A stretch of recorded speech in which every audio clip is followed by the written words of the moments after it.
তারপরে এর মধ্যে হচ্ছে লোকে কিন্তু গোলকিপার। উৎসব, ঐতিহ্য আর খেলাধুলার মেলবন্ধনে ক্রীড়াঙ্গন বরণ করে নিল বাংলা নববর্ষ। পহেলা বৈশাখ 1433-কে ঘিরে রাজধানীর পল্টন ময়দান যেন পরিণত হয়েছিল এক প্রাণের মিলন মেলায়। নতুন বছরকে স্বাগত জানাতে গ্রাম বাংলার ঐতিহ্যবাহী খেলাধুলায় মেতেছিল শিশু কিশোর থেকে শুরু করে নানা বয়সীরা।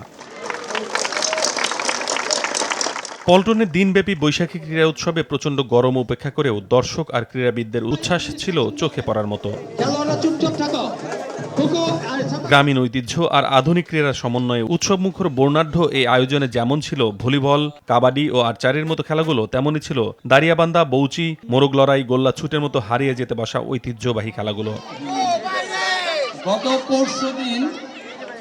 দর্শকদের জন্য বাড়তি আকর্ষণ ছিল লাঠি খেলা, বলি খেলা এবং আন্তর্জাতিক জনপ্রিয় সেপাক টাকরো খেলা।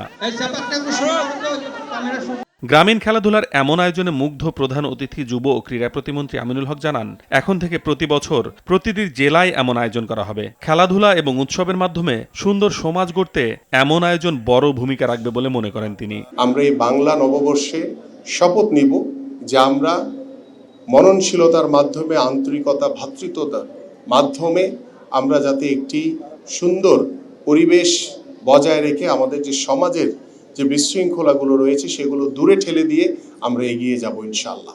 বাংলাদেশের গ্রামীণ ঐতিহ্য নতুন প্রজন্মের কাছে তুলে ধরে সুস্থ বিনোদনের লক্ষ্যেই এই আয়োজন বলে জানান বৈশাখী ক্রীড়া উৎসবের আহ্বায়ক এবং ওয়ার্ল্ড আর্চারি এশিয়ার সভাপতি কাজী রাজীব উদ্দিন আহমেদ চপল।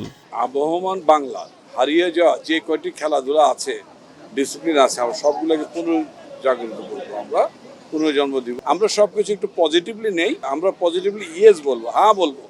আমরা হাতে অভ্যস্ত হইলে দেখুন ক্রীড়াঙ্গন জাগ্রত হয়ে উঠবে, ক্রীড়াঙ্গনে স্থবিরতা থাকবে না।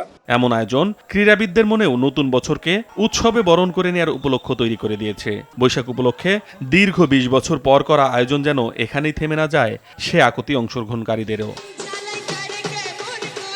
আতিকুল ইসলাম শাকিল, RTV, ঢাকা।